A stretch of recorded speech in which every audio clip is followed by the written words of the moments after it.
لله رب العالمين والصلاة والسلام على سيد المرسلين وعلى آله وأصحابه ومن تبعهم بإحسان إلى يوم الدين أما بعد. آج چھٹے پارے کی تفسیر پیش کرنا ہے. چھٹے پارے کی پہلی آیت میں معاشرے کے بہت بڑے ناسور سے ہمیں اور آپ کو آگاہ کیا اور وہ ہے غیبت. ارشاد ہے لا يحب الله الجهر بالسوء من القول الا من ظلم. اللہ تبارک و تعالیٰ کسی کی بھی برائی کو ظاہر کرنا پسند نہیں کرتا. الا من ظلم، ہاں اگر کسی پر ظلم کیا ہو کسی نے تو وہ ظالم کے ظلم کو لوگوں کے سامنے بیان کر سکتا ہے. غیبت کس کو کہتے ہیں؟ ایک حدیث میں اللہ کے رسول صلی اللہ علیہ وسلم نے صحابہ کرام سے پوچھا اتدرون ما الغیبۃ، کیا تم جانتے ہو غیبت کیا ہے؟ صحابہ نے کہا اللہ و رسولہ اعلم، اللہ اور اس کے رسول زیادہ بہتر ہیں. اچھا، صحابہ سے جب بھی اللہ کے رسول کوئی سوال کرتے تھے تو زیادہ تر وہ یہی کہتے تھے کہ اللہ اور اس کے رسول زیادہ بہتر ہیں. اس سے معلوم یہ ہوتا ہے کہ جس سوال کا جواب نہ معلوم ہو اس کو جو جانکار ہو اس کی طرف سپرد کر دینا چاہیے، اٹکل پچھو نہیں لگانا چاہیے دین کے معاملے. تو صحابہ نے کام کو نہیں پتا قیمت کیا ہے، اللہ اور اس کے رسول بہتر ہیں. تو اللہ کے رسول نے فرمایا ذکروں کا اخاک بما یکرہ، غیبت یہ ہے کہ تم اپنے بھائی کے بارے میں ایسی بات کہو جو اس کو بری لگے. ایک صحابی نے کہا اللہ کے رسول اگر اپنے بھائی کی جو بات میں بیان کر رہا ہوں اگر وہ بات میرے بھائی کے اندر ہو تو آپ نے فرمایا یہ تو غیبت ہے، یہی تو غیبت ہے.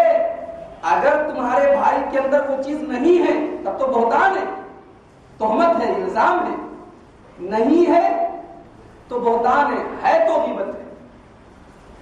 آج ہمارے معاشرے میں ایک دم عام بات، کسی کی بھی برائی ہو، کسی کے اندر کوئی عیب ہو تو ہم پورے محلے میں جب تک اس کا چرچا نہ کر لیں ہمیں چین نہیں. اللہ تبارک و تعالیٰ کہہ رہا ہے لا يحب اللہ الجہر بالسوء، ہمیں بالکل پسند نہیں ہے یہ کام. الا من ظلم، ہاں اگر کسی پر ظلم ہوا ہو تو وہ ظالم کے ظلم کو لوگوں کے سامنے بیان کر سکتا ہے تاکہ لوگ اس سے آگاہ ہو. اچھا، یہیں پر ایک مسئلہ، بڑے نکتے کا مسئلہ بتا دوں. غیبت کرنا خراب بات ہے، حرام ہے. تو محدثین کے یہاں جو راویوں کے بارے میں کمنٹس ملتے ہیں کہ فلاں راوی ضعیف ہے، فلاں راوی جھوٹا ہے، فلاں راوی حدیثیں گڑھتا ہے، تو یہ بھی تو غیبت ہوئی نہیں. یہ غیبت میں نہیں آئے، کیونکہ وہاں مقصد کیا ہے؟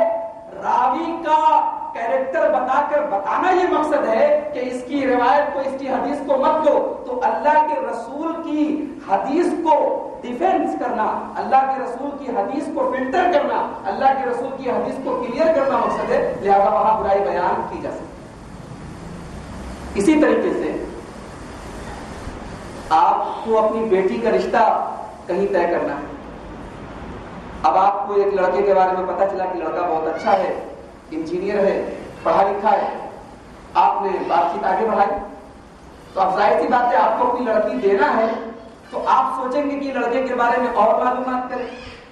تو آپ لڑکے کے کسی دوست سے پوچھیں گے کہ بھائی فلاں کو تم جانتے ہو؟ تو اب وہاں پر مان لو لڑکا ڈرنک کرتا ہے، برائی ہے. اب خیر خواہی کا تقاضا یہ ہے کہ چونکہ شادی کا مسئلہ ہے، نکاح کا مسئلہ ہے، اس لیے یہاں پہ کلیئر بتانا پڑے گا کہ ہاں وہ لڑکا ڈرنک کرتا ہے یا وہ لڑکا یہ اس کے اندر خرابی ہے یا وہ نماز نہیں پڑھتا ہے. تو یہ دو چیزیں ایسی ہیں جو اس حکم سے مستثنا ہیں، ایک تو حدیث والا مسئلہ اور ایک شادی والا مسئلہ، باقی غیبت حرام. آگے فرمایا کہ وکان اللہ سمیعا علیما، اللہ تبارک و تعالیٰ سب کچھ سننے والا، سب کچھ جاننے والا ہے. یہاں پر اللہ تعالیٰ کی یہ دو صفتیں کیوں لائی گئی؟ سب کچھ سننے والا ہے، سب کچھ جاننے والا ہے.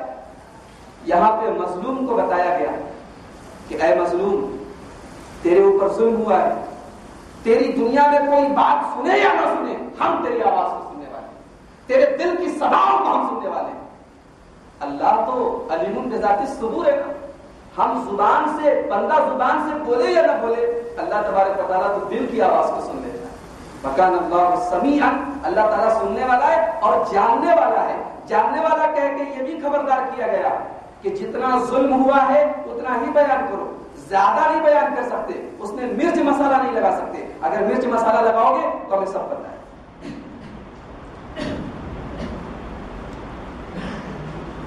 آگے یہودیوں کی ایک بات نقل کی گئی. یہودیوں نے کہا اِنَّا قَتَلْنَا الْمَسِيحَ عِيسَىٰ ابْنَ مَرْيَمَ رَسُولَ اللَّهِ. یہودی کہتے ہیں کہ ہم نے عیسیٰ بن مریم کو قتل کر دیا, ان کا مرڈر کر دیا. عیسیٰ بن مریم کو ہم نے مار ڈالا, رسول اللہ جو اللہ کے رسول. پھر اللہ تعالیٰ یہودیوں کی اس بات کا جواب دیتا ہے وَمَا قَتَلُوهُ وَمَا صَلَبُوهُ. حقیقت یہ ہے کہ نہ تو یہودیوں نے حضرت عیسیٰ علیہ السلام کو قتل کیا نہ انہیں سولی پر چڑھایا, وَلَٰكِنْ شُبِّهَ لَهُمْ, بلکہ عیسیٰ علیہ السلام کی جگہ ایک دوسرے آدمی کو ان لوگوں نے سولی پر چڑھا دیا اور ان کو شبہے میں ڈال دیا. یہاں پر ایک سوال پیدا ہو, یہودی لوگ تو حضرت عیسیٰ علیہ السلام کو رسول مانتے نہیں تھے, نہ تو رسول مانتے تھے اور نہ ہی ان کو مریم کا بیٹا مانتے تھے. ان کو تو حرامی بولتے تھے, ولد الزنا بولتے تھے. تو یہاں پہ قرآن کہہ رہا ہے کہ یہودی کہتے ہیں کہ ہم نے عیسیٰ ابن مریم کو قتل کیا جو اللہ کے رسول. تو بات کو سمجھ میں نہیں آتی کہ یہودی تو اللہ کا رسول مانتے ہی نہیں تھے اور مریم کا بیٹا مانتے ہی نہیں تھے, تو یہودی نے ایسا کیوں بول دیا؟ دراصل یہ مذاق کے طور پر پڑھا, جیسے مکہ کے کافر لوگ ہمارے رسول کا مذاق اڑاتے تھے, ہاں یہ وہی رسول ہے ان کے اوپر قرآن اترا ہے, ایسے بولتے تھے, مذاق اڑاتے تھے. تو یہ یہودیوں نے مذاق اڑانے کے طور پہ کہا کہ ہاں تم جس کو اللہ کا رسول بولتے ہو اور تم جس کو عیسیٰ ابن مریم بولتے ہو اس کو ہم نے مارا ہے, ہم نے قتل کیا. ایک مطلب تو یہ ہو سکتا ہے. دوسرا مطلب یہ ہو سکتا ہے کہ یہ جملہ یہودیوں نے نہیں استعمال کیا. یہودیوں نے تو جو ان کے دل میں بھڑاس تھی عیسیٰ علیہ السلام کے متعلق ان کے بارے میں کوئی گندا جملہ ہی کہا ہوگا, لیکن اللہ نے عیسیٰ علیہ السلام کا مقام بیان کرنے کے لیے کہا کہ عیسیٰ مریم کے بیٹے ہیں اور اللہ کے رسول.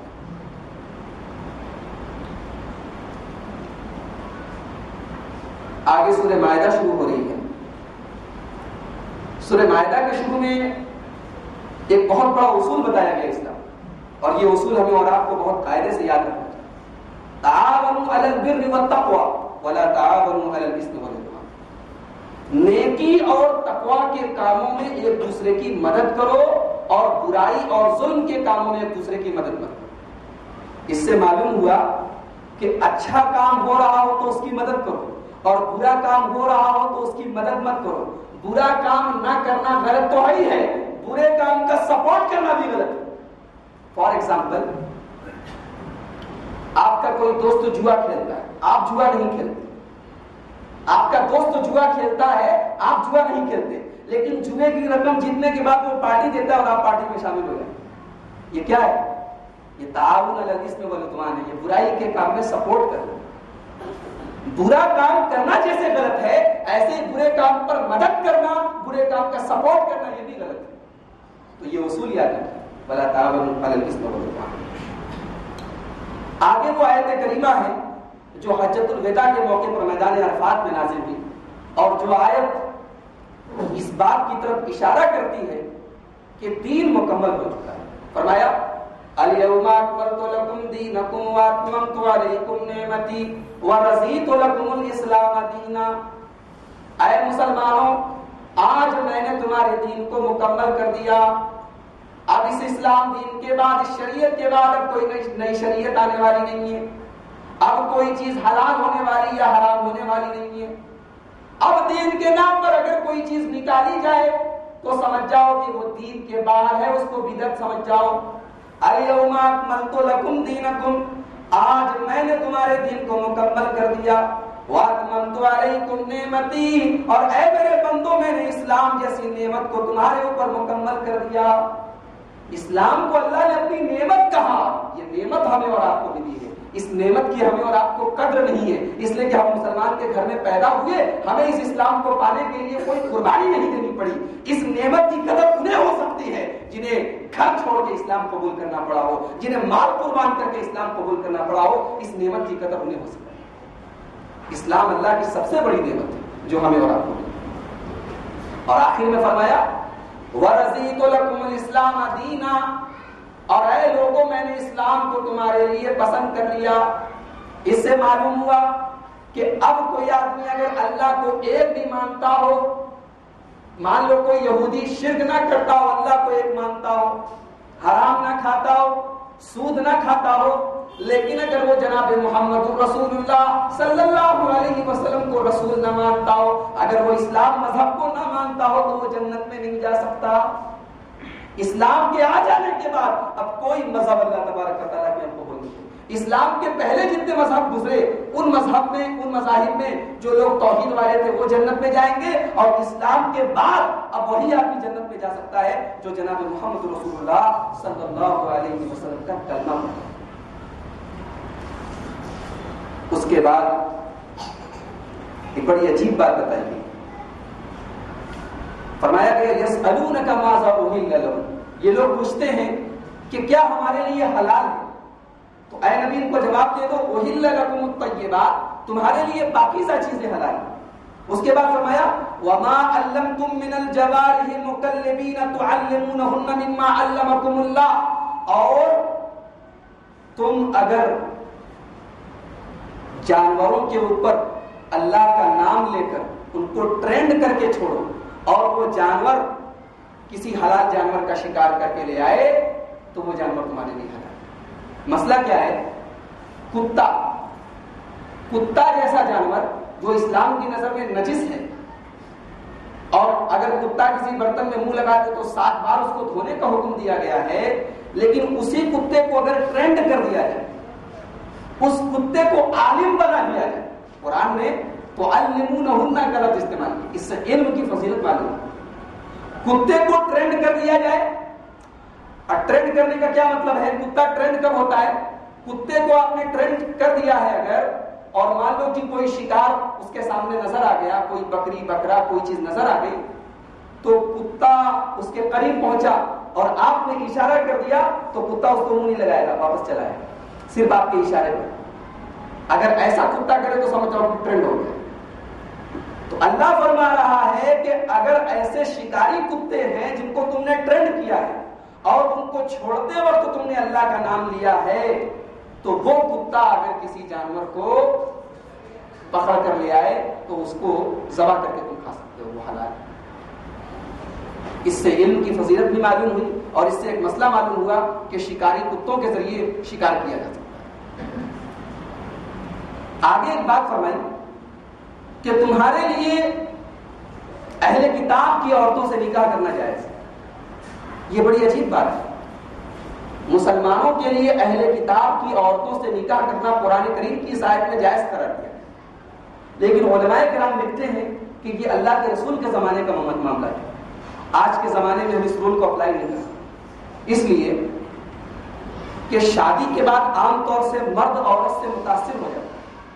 آپ اپنے گھر میں یہودی عورت لائیں گے یا عیسائی عورت لائیں گے تو اس بات کی گارنٹی نہیں دی جا سکتی کہ آپ اس سے متاثر یا اس کے دین سے متاثر نہیں ہوں گے۔ ہو سکتا ہے کہ آپ اس کے دین سے متاثر ہو جائیں، ایک بات۔ دوسری بات یہ کہ آپ کے جو بچے پیدا ہوں گے ہو سکتا ہے کہ وہ ماں کے مذہب کو قبول کر لیں، تو اس سے آپ کی اولاد کے اندر کفر اور شرک آ جائے گا۔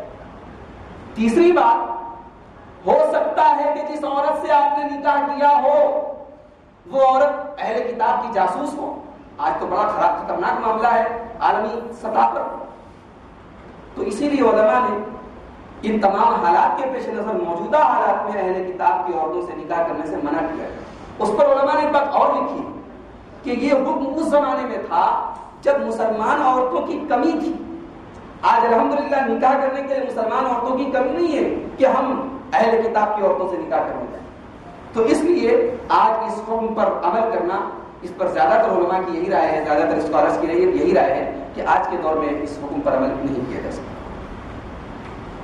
اس کے بعد اللہ تبارک و تعالیٰ نے مسلمانوں کو انصاف کا دامن تھامے رہنے کا حکم دیا. فرمایا یا ایھا الذین آمنوا کونوا قوامین بالقسط کونوا قوامین للہ شہداء بالقسط. اے ایمان والو اللہ کے لیے انصاف کا دامن تھامنے والے بن جاؤ. مسلمان ہمیشہ انصاف کرے گا اور اسلام کی تاریخ گواہ. حضرت علی رضی اللہ تعالیٰ عنہ کا مشہور واقعہ آپ نے سنا ہوگا. ان کی زرہ ایک یہودی نے چورا لی اور حضرت علی نے یہودی کے پاس اپنی زرہ دیکھی, عدالت میں کیس دائر کیا. عدالت کون سی ہے؟ اسلامی عدالت. قاضی کون ہے؟ مسلمان ہے. قاضی شرح تھے. قاضی کٹگھرے میں یہودی کھڑا ہے, ایک طرف یہودی ہے ایک طرف حضرت علی ہے. جج صاحب بولتے ہیں اے علی, اور حضرت علی کی خلافت کا دور بھی امیر المومنین ہے.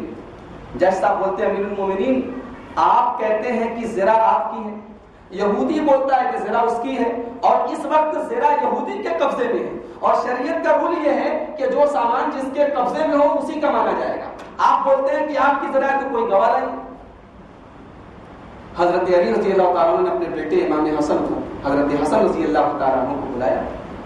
انہوں نے آ کے گواہی دی یہ زرہ میرے باپ. جج نے کہا کہ تمہاری گواہی نہیں مانی جائے, بیٹے کی گواہی باپ کے حق میں نہیں مانی جائے. پھر حضرت علی کے غلام آیا کمبر, اس نے گواہی دی کہ یہ میرے آقا کی. جج نے کہا نہیں, آقا کے حق میں غلام کی گواہی نہیں مانی جائے, کوئی اور گواہ ہے.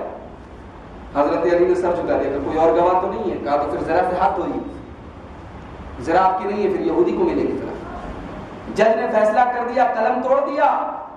یہودی حیران ہے, ششدر ہے کہ کیا انصاف ہے, کیا عدالت ہے کہ اس اسلامی عدالت میں امیر المومنین کی بھی کوئی ویلو نہیں ہے. انصاف کے قانون کے سامنے یہودی نے کہا کہ میں اس اسلام مذہب کو, اس دین اسلام کو آج کے بعد قبول کرتا ہوں. فوراً کلمہ پڑھا اور کہا کہ امیر المومنین کی ذرا آپ ہی کی ہے. میں دیکھنا چاہتا تھا کہ آپ کے مذہب میں انصاف کا کس طریقے سے دامن تھامنے کی تعلیم دی.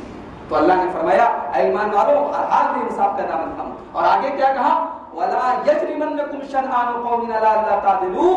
اور کبھی بھی ایسا نہ ہو کہ کسی قوم کی دشمنی میں تم انصاف کے دامن کو چھوڑو. دشمنی میں کسی کے عداوت میں آ کے تم انصاف کا دامن نہ چھوڑ دو. اعدلوا, ہمیشہ انصاف کرتے رہو. هُوَ أَقْرَبُ لِلتَّقْوَىٰ, تقویٰ کے قریب انصاف ہی.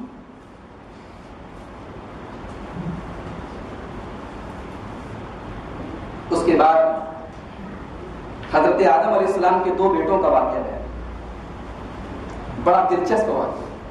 فرمایا وَاتْلُ عَلَيْهِمْ نَبَأَ ابْنَيْ آدَمَ, ان کو بیان کرو آدم کے دو بیٹوں کا واقعہ. ایک کا نام حابیل تھا, ایک کا نام قابیل تھا. اِذْ قَرَّبَا قُرْبَانًا, جب ان دونوں بیٹوں نے اپنی اپنی قربانیاں پیش کی. حابیل نے ایک موٹا تازہ دمبا پیش کیا قربانی کے طور پر, اور قابیل نے دو چار کلو آپ کہہ سکتے ہیں کہ اناج کے دانے پیش. اس زمانے میں قربانی کا ایک الگ طریقہ تھا. اس زمانے میں قربانی کا طریقہ یہ تھا کہ آپ اپنی قربانی ایک پہاڑ کے اوپر لے جا کے رکھ دیں اور آسمان سے ایک آگ آئے گی اور وہ آگ جو ہے اس قربانی کی چیز کو لے کر چلی جائے گی. تو جس کی چیز کو آگ لے کے چلی جائے تو سمجھ جاؤ کہ قربانی اس کی قبول ہوگی. تو حابیل نے موٹا تازہ دمبا پیش کیا اور قابیل نے 2-4 کلو اناج پیش کیا. قربانی کس کی قبول ہوئی؟ حابیل کی قبول ہوئی, قابیل کی. تو قابیل بولا کیا؟ بولا قال لأقتلنک, حسد پیدا ہو گیا اس کے. میری قربانی نہیں قبول ہوئی, تیری ہو گئی. کہا میں تجھے قتل کر دوں گا, تجھے مار ڈالوں گا. تو حابیل نے جواب دیا قال انما يتقبل الله من المتقين. کہ کیوں قتل کرے گا؟ بولے تیری قربانی قبول ہوگی, میری نہیں ہوئی. تو قابیل بولا ارے قربانی اس کی قبول ہوتی ہے جس کی قربانی میں تقویٰ ہو. تو نے تو بس اپنی جان چھوڑائی تھی, میں نے تقوی کے ساتھ قربانی پیش کی, اس لیے میری قربانی. اس سے معلوم ہوا کہ قربانی, ابھی آپ لوگ عید کی نماز پڑھیں گے, 1 مہینے کے بعد پھر بقرعید آئے گی, تو بقرعید پر آپ قربانی کون سی قربانی کریں گے؟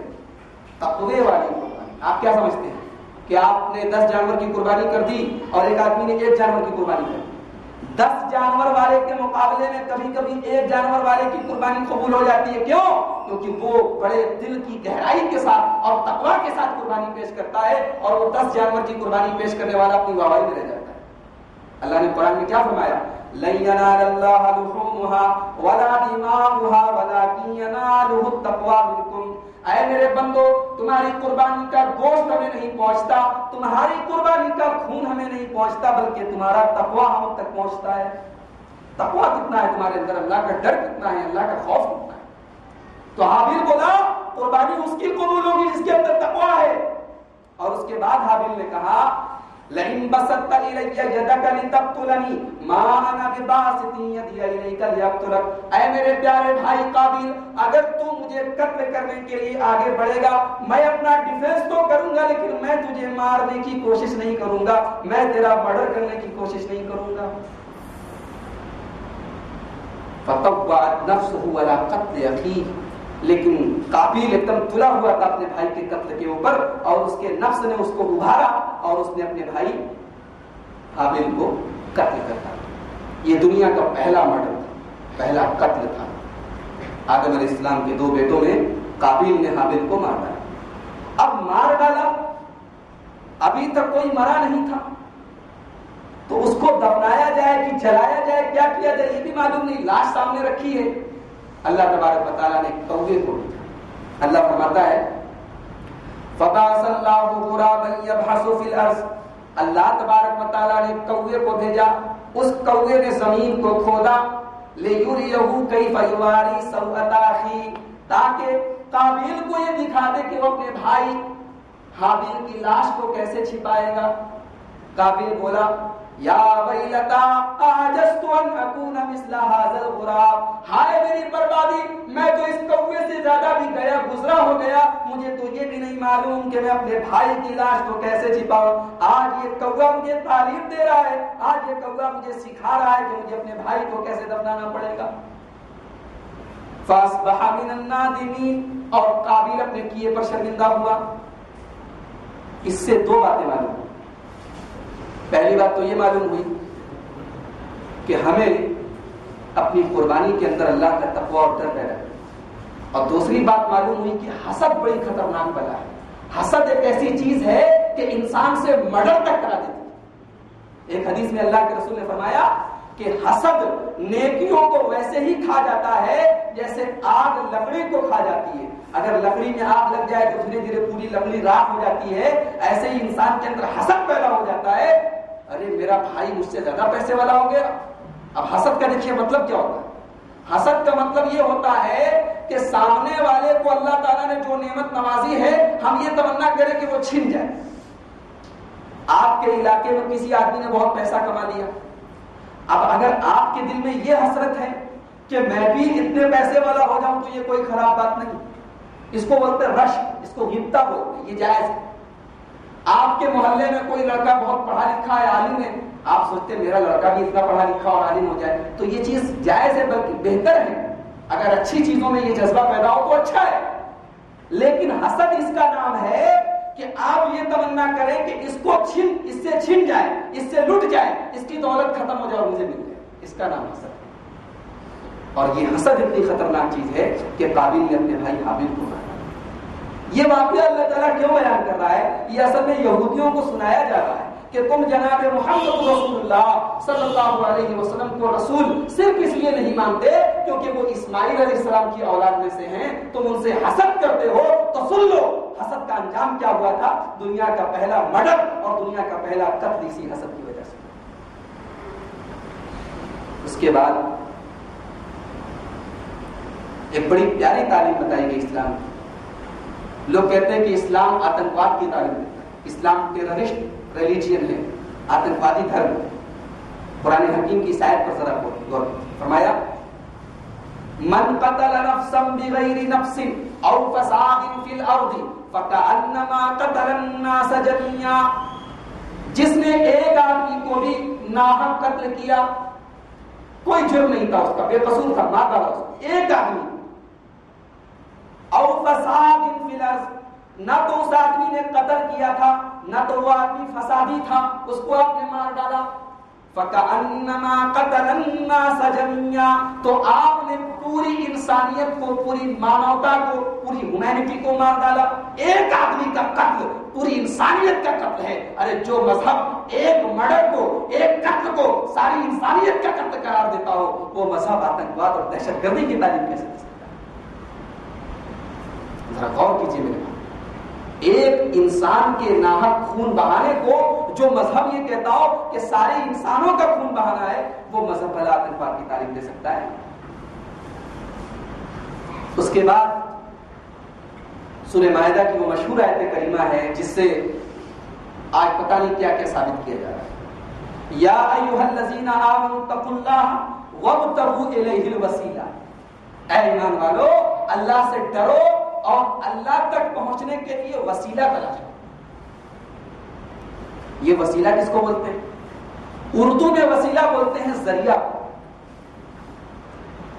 ایگزامپل میں دیتا ہوں. یہ مائک ہے، مائک نہ ہو تو میری آواز وہاں تک آخری کونے تک نہیں جائے. اپنی آواز کو پہنچانے کے لیے میں نے ایک ذریعہ اپنایا، وہ کیا ہے؟ مائک. تو مائک آواز کو پہنچانے کا ایک وسیلہ ہے. یہ اردو میں وسیلہ کا مطلب. عربی میں وسیلہ کیا بولتے ہیں؟ کس کو بولتے ہیں؟ عربی میں وسیلہ بولتے ہیں کسی کی قربت حاصل کرنا، کسی کی نزدیکی حاصل کرنا. تو اللہ فرما رہا ہے کہ اے ایمان والو اللہ سے ڈرو اور اللہ کا وسیلہ تلاش کرو، یعنی اللہ سے اور قریب ہو جاؤ، اللہ سے اور نزدیک ہو جاؤ، اللہ کا تقرب حاصل کرو. اچھا یہاں پر یہ نہیں بتایا جا رہا ہے کہ وسیلہ کس چیز کا تلاش ہے. یہ کہا گیا کہ وسیلہ تلاش کرو. اب یہ چیز مبہم ہے، گول مول ہے، اس کو کلیئر نہیں کیا گیا. اب ظاہر سی بات ہے قرآن کی کوئی بات اگر کلیئر نہ ہو تو ہم اللہ کے رسول کی طرف جائیں گے کہ اللہ کے رسول نے اس کو کلیئر کیا ہے کہ نہیں. اللہ کے رسول نے بتا دیا کہ وسیلہ صرف 3 طرح کا ہوتا ہے. اس بات کو نوٹ کر لیجیے، وسیلہ صرف 3 طرح کا ہوتا ہے. نمبر 1، ہم اللہ تبارک و تعالیٰ کے ناموں کا وسیلہ لگا سکتے ہیں. جیسے اے اللہ تو سب کو نوازنے والا ہے، سب کو روزی دینے والا ہے، ہم کو بھی روزی عطا فرما. اے اللہ تو رب العالمین ہے، تو سب کو پالنے والا ہے، تو ہمارے بچوں کی تربیت فرما. ابھی شب قدر آئے گی، شب قدر میں آپ ایک دعا پڑھتے اللہم انکا عفو تحب العفو فاعف عنا. اے اللہ تو بہت زیادہ معاف کرنے والا ہے، معافی کو پسند کرتا ہے، ہمیں بھی معاف فرما. یہ بھی تو وسیلہ ہوا. تو یہ نمبر 1 اللہ کے ناموں کا وسیلہ ہے. یہ حدیث سے ثابت ہے، قرآن سے ثابت. نمبر 2 اپنے کسی نیک عمل کا وسیلہ رکھنا. بہت مشہور حدیث سے آپ نے سنی ہوگی. بنی اسرائیل کے 3 لوگ ایک مرتبہ گئے تھے، بارش ہونے لگی، ایک غار میں چھپ گئے اور ایک بڑی سی چٹان نے آ کے غار کے منہ کو بند کر دیا. تینوں پھنس گئے اندر. اب باہر نکلنے کا کوئی راستہ نہیں اور چٹان اتنی بھاری ہے کہ اس کو ہٹا بھی نہیں سکتے، ہلا بھی نہیں سکتے. تو تینوں نے دعا کی تھی، اپنے اپنے نیک عمل کا وسیلہ لگایا. اس میں سے ایک آدمی نے کہا تھا اے اللہ میں بکریاں چراتا تھا، روزانہ بکریاں چرا کے گھر آ کے ان کا دودھ دھوتا تھا اور سب سے پہلے اپنے ماں باپ کو دودھ پلاتا تھا، اس کے بعد اپنے بال بچوں کو پلاتا. اے اللہ ایک دن مجھے آنے میں کچھ دیر ہو گئی، گھر پہنچا، بکری کا دودھ دھو کر جب میں پہنچا تو میرے والدین سو چکے تھے. اے اللہ رات بھر میں برتن لے کر کھڑا رہا. میں نے یہ بھی مناسب نہیں سمجھا کہ میں اپنے والدین کو جگا کے ان کی نیند خراب کروں، اور میں نے اس کو بھی پسند نہیں کیا کہ والدین کے پہلے اپنے بال بچوں کو پلاؤں. اے اللہ رات بھر میرے بچے بھوکے پیاسے رہے، لیکن میں نے اپنے ماں باپ کے پہلے اپنے بچوں کو پلانا پسند نہیں کیا. اے اللہ یہ عمل صرف تجھے خوش کرنے کے لیے کیا تھا، اگر واقعی یہ عمل تجھے خوش کرنے کے لیے کیا تھا تو آج ہماری اس مصیبت کو دور فرما. اللہ کے رسول فرماتے ہیں کہ چٹان تھوڑا سا ہٹ گیا. دوسرے نے کہا اے اللہ میرے یہاں ایک مزدور کام کرنے آتا تھا، ایک بار اس کی مزدوری مجھے دینی تھی، اس کو لینے نہیں آیا، چلا گیا. اس کے بعد اسی مزدوری کی رقم سے میں نے بہت کمایا، بہت سارے اونٹ گائے بکریاں میرے پاس ہو گئی، بہت ساری کھیتیاں ہو گئی. بہت دنوں کے بعد وہ آدمی آیا مجھ سے اپنی مزدوری مانگنے لگا. اے اللہ میں نے اس کو سارا اناج، ساری کھیتیاں، سارے جانور اس کو تھما دیے. کہا میرے بھائی یہ تیری مزدوری کی، تیرے اس پیسے کی برکت ہے، تو لے کے چلا جا. اے اللہ میں نے یہ عمل تجھے خوش کرنے کے لیے کیا تھا، اگر واقعی یہ عمل میں نے تیری رضا کے لیے کیا تھا تو آج ہماری اس مصیبت کو دور فرما دے. اللہ کے رسول فرماتے کہ چٹان تھوڑا سا اور ہٹ گئی، لیکن ابھی اتنی نہیں ہٹی کہ نکل سکے تینوں. تیسرے نے کہا اے اللہ میری ایک چچازاد بہن تھی، میں اس سے بڑی محبت کرتا تھا، میں اس سے عشق کرتا، جس کو آج ہم لوگ عشق بولتے. میں اس سے محبت کرتا تھا، اتنی محبت کرتا تھا کہ اتنی زیادہ میں کسی سے محبت نہیں کرتا، اور میں نے کئی بار اس لڑکی کو اپنے جال میں پھنسانے کی کوشش کی۔ ایک بار قحط پڑا، اے اللہ، وہ میرے پاس مدد مانگنے کے لیے آئی، میں نے اس سے کہا کہ میں تجھے 100 درہم یا 100 دینار دوں گا ایک شرط پر کہ تجھے اپنی عزت کا سودا کرنا۔ اے اللہ، وہ لڑکی بیچاری مجبور تھی، اس نے اپنے عزت کا سودا کرنے پر وہ تیار ہو گئی، اور جب وہ میرے پاس آئی اور قریب تھا کہ میں اس کی عزت کو تار تار کر دوں، تو عین موقع پر اس نے کہا اتق اللہ، اے اللہ، اے میرے بھائی، اللہ سے ڈر، ولا تفص الخاتم الا بحقہ، اور جس چیز کا تجھے حق نہیں ہے، جس چیز کو استعمال کرنے کا، جس چیز کو کھولنے کا تجھے حق نہیں ہے، اس چیز کو تو استعمال مت کر۔ اے اللہ، اس لڑکی کی یہ بات میرے دل میں اتر گئی، اور میں نے صرف تیرے ڈر کی وجہ سے اس لڑکی کو چھوڑ دیا، وہ 100 دینار بھی میں نے اس کو دے دیے۔ اے اللہ، اگر واقعی میں نے یہ عمل تیرے لیے کیا تھا تو اے اللہ تو اس مصیبت کو دور فرما دے۔ اللہ کے رسول فرماتے ہیں، صحیح بخاری کی روایت ہے، چٹان ہٹ گئی، تینوں نکل گئے۔ اس حدیث سے معلوم ہوا کہ اپنے نیک عمل کا ہم اور آپ وسیلہ کر سکتے ہیں۔ تیسرا وسیلہ، کسی زندہ بزرگ، نیک بزرگ سے ہم دعا کرا سکتے ہیں۔ جیسے حضرت عمر فاروق کے زمانے میں بارش نہیں ہو رہی تھی، تو لوگ اللہ کے رسول صلی اللہ علیہ وسلم کے چچا حضرت عباس کے پاس آئے، کہا اے اللہ کے رسول کے چچا عباس، جب تک اللہ کے رسول زندہ تھے ہم لوگ بارش کی دعا اللہ کے رسول سے کرواتے تھے، اب اللہ کے رسول ہمارے درمیان نہیں ہے، آپ ان کے چچا ہیں، آپ کا مقام بہت اونچا ہے، ہم آپ سے گزارش کرتے ہیں کہ آپ اللہ تعالیٰ سے بارش کی دعا کیجیے۔ حضرت عباس نے بارش کی دعا کی اور بارش ہونے لگی، لوگ سیراب ہو گئے۔ اس سے معلوم ہوا کہ کسی نیک اور اللہ والے بزرگ کی، زندہ بزرگ کی دعا اس کے ذریعے کرا سکتے ہیں، یہ وسیلہ لگا سکتے ہیں۔ یہ 3 وسیلہ جائز ہے، اس کے علاوہ چوتھا کوئی وسیلہ شریعت میں جائز نہیں۔ کسی کا انتقال ہو گیا، کوئی اس دنیا سے چلا گیا، ہم اس کے نام کا وسیلہ لگائیں، چاہے وہ نبی ہو، ولی ہو، بزرگ ہو، اور ہم اپنی دعاؤں میں یہ کہیں کہ اللہ اس کے وسیلے سے ہماری دعا کو قبول فرما لے، یہ چیز نہ قرآن سے ثابت ہے، نہ حدیث سے ثابت ہے، نہ صحابہ کرام سے ثابت ہے، اور یہ انسان کو شرک تک پہنچا دیتی ہے۔ اس لیے کہ کبھی کبھی انسان جس بزرگ ہستی کا وسیلہ لگاتا ہے، اس کے انتقال کے بعد کبھی کبھی اسی کو سب کچھ سمجھنے لگتا ہے، اور اللہ تبارک و تعالیٰ کو سیکنڈری حیثیت دے دیتا ہے، اور اسی کا نام شرک۔ تو یہاں پر اللہ تبارک و تعالیٰ نے فرمایا کہ اے ایمان والو، اللہ سے ڈرو اور اللہ کا وسیلہ تلاش کرو، اور آخر میں فرمایا وجاہدوا فی سبیلہ، اور اللہ کے راستے میں جد و جہد کرو، اسٹرگل کرو، محنت کرو، جہاد کرو۔ پتہ چلا کہ انسان صرف دعا پر اکتفا نہ کرے، کچھ عمل بھی کرے، کچھ محنت بھی کرے، تب وہ اپنی دعاؤں میں وسیلہ لگا سکتا ہے۔ اس کے لیے تھوڑا اللہ کے راستے میں جد و جہد بھی کرنا پڑے۔ اس کے بعد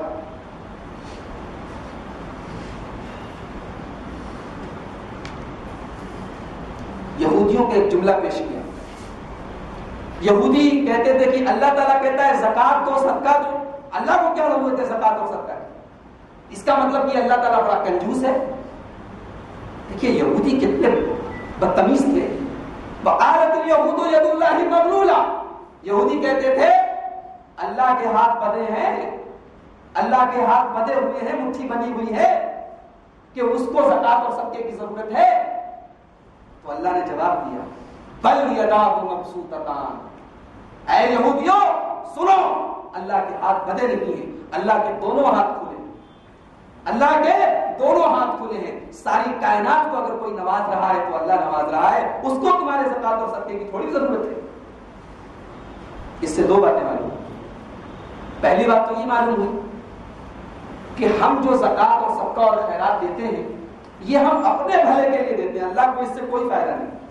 اللہ تبارک و تعالیٰ کا ہم کچھ بنا یا بگاڑ نہیں سکتے۔ اگر ہم زکات دیتے ہیں اپنے فائدے کے لیے دیتے ہیں، نہیں دیتے تو اللہ کا کچھ بگاڑ نہیں سکتے۔ ایک بات تو یہ معلوم ہے۔ دوسری بات یہ معلوم ہے کہ اللہ کے بھی ہاتھ ہیں، اللہ تبارک و تعالیٰ کے بھی ہاتھ ہیں، اور اس آیت سے ثابت ہو رہا ہے کہ 2 ہاتھ۔ لیکن نعوذ باللہ ہم یہ نہ سمجھے کہ اللہ کا ہاتھ ہمارے ہاتھ کے جیسا۔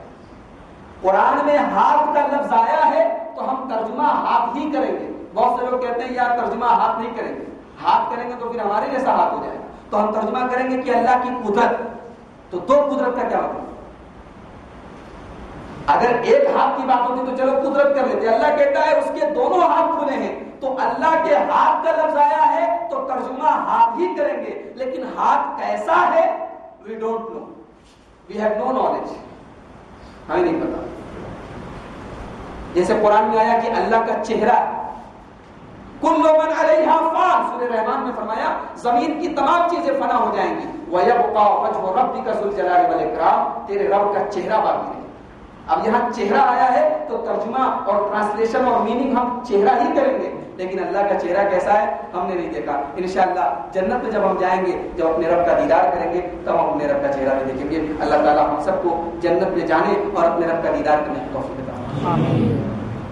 تو اس سے یہ اصول یاد رکھیں، یہ اصول آپ کو کام آئے گا کہ قرآن و حدیث میں اللہ کے متعلق جو بھی صفت آئی ہے، چہرہ آیا، ہاتھ آیا، قدم کا لفظ آیا، جو بھی لفظ آیا، ہم اس کو ویسے ہی مانتے ہیں۔ عربی زبان میں وہ اس ورڈ کی جو میننگ ہے ہم وہی میننگ مانتے ہیں، لیکن اس کا یہ مطلب نہیں کہ ہم یہ کہتے ہیں کہ اللہ کا ہاتھ ہمارے ہاتھ کے جیسا ہے، اللہ کا چہرہ ہمارے چہرے کے جیسا ہے، یہ مطلب نہیں ہے۔ ہم ہاتھ مانتے ہیں اللہ کا، لیکن کیسا ہاتھ ہے ہم نہیں جانتے۔ امام مالک رحمۃ اللہ علیہ سے کسی نے پوچھا کہ قرآن میں لکھا ہے کہ اللہ تعالیٰ اپنے عرش پر بیٹھا ہوا ہے، تو کیا واقعی اللہ تعالیٰ اپنے عرش پر بیٹھا ہے؟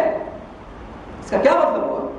تو امام مالک نے بڑا بہترین جواب دیا، کہا کہ الاستواء معلوم، قرآن میں لکھا ہے کہ اللہ اپنے عرش پر بیٹھا ہے تو یہ بات ہمیں معلوم ہے کہ اللہ اپنے عرش پر بیٹھا ہے۔ والایمان بہ واجب، اور ہمیں اور آپ کو اس پر ایمان لانا ضروری ہے کہ اللہ اپنے عرش پر بیٹھا ہے۔ والکیفیت مجہول، لیکن اللہ کیسے بیٹھا ہے یہ ہمیں پتہ نہیں۔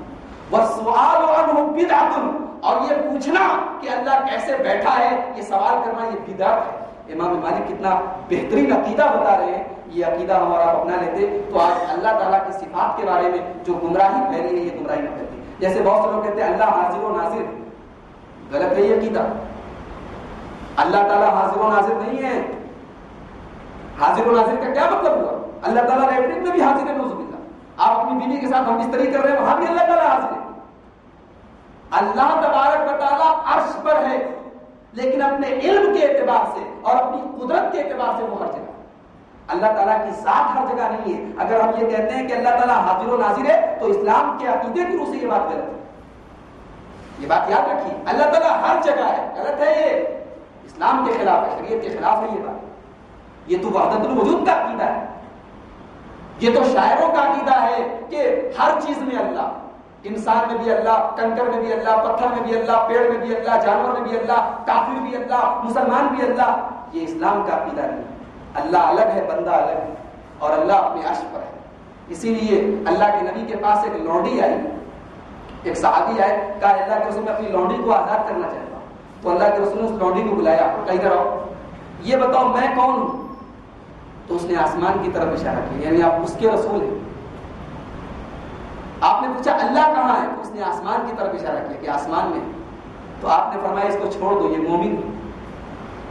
آپ نے اس صحابی سے کہا اس کو چھوڑ دو، یہ مومن ہے۔ پتا چلا کہ اللہ کو آسمان کے اوپر یا اوپر ماننا یہ اسلام کا عقیدہ ہے، یہ ایمان ہے۔ جو اللہ کو اوپر نہ مانے، اس لیے ہم لوگ اپنی زبان میں بھی کہتے ہیں ارے اوپر والے سے ڈرو، کہتے ہیں نا اللہ تعالیٰ اوپر ہے، لیکن اس کا یہ مطلب نہیں کہ اللہ تعالیٰ دنیا میں نہیں ہے، اللہ تعالیٰ ہمارے پاس نہیں ہے۔ اللہ تعالیٰ اپنے علم اور قدرت کے اعتبار سے ہر جگہ ہے، لیکن اس کی ذات اوپر ہے اپنے عرش پر۔ بہت ہی یہ عقیدے کا بہت ہی اہم مسئلہ ہے، اس کو اپنے دماغ میں بٹھایا۔ اس کے بعد چھٹے پارے کے بالکل آخر میں ایک بات بتائیے کہ وَلَتَجِدَنَّ أَشَدَّ النَّاسِ عَدَاوَةً لِلَّذِينَ آمَنُوا الْيَهُودَ وَالَّذِينَ أَشْرَكُوا، تمہارے سب سے کٹر دشمن یہودی اور مشرک تمہارے سب سے بڑے دشمن۔ آج بھی اسلام کے خلاف جتنی سازشیں ہو رہی ہیں یہ یہودی پیش ہیں، اس میں آگے آتے ہیں۔ یہودی کبھی یہ نہیں چاہتے کہ مسلمان یہودی ہو جائے، یہودی یہ چاہتے ہیں کہ مسلمان تو رہیں لیکن اسلام سے ان کا کوئی ناطہ نہیں۔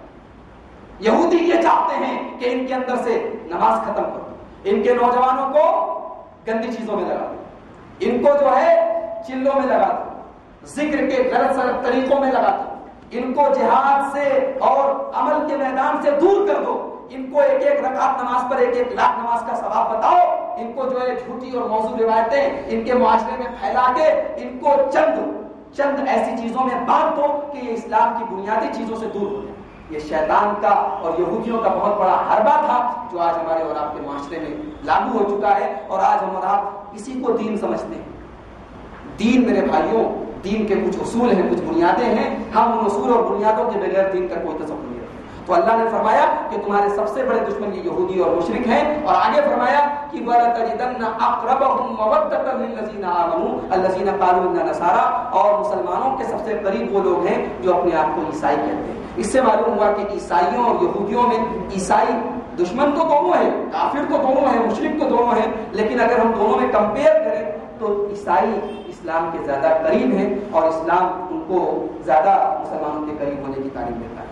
تو یہ تھا چھٹے پارے کی تفسیر تھی۔ اللہ تبارک و تعالیٰ سے دعا ہے رب العالمین ہم سب کو قرآن حکیم کو سمجھنے اور اس پر عمل کرنے کی توفیق دے۔